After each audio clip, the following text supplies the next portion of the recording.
Ito na nga idol at tayo pauwi na, no? Ayan, nandito na tayo sa Ortigas flyover mga guys.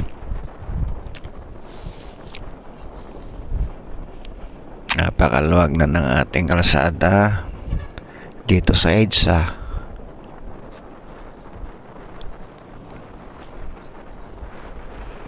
Dahil Sabado siguro medyo yung iba wala nang mga office, no?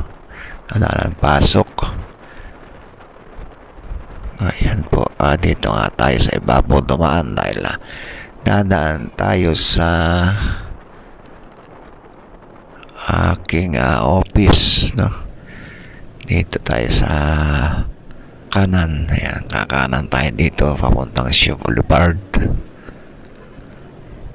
Dahil ang ating opisina ay nandyan po sa may wakwak. Ito na tayo at magpapark tayo sandali. Yan mga guys. Hello mga idol. Yan. Dala tayo ng yung DTR natin. Okay mga guys, thank you for watching. Bye.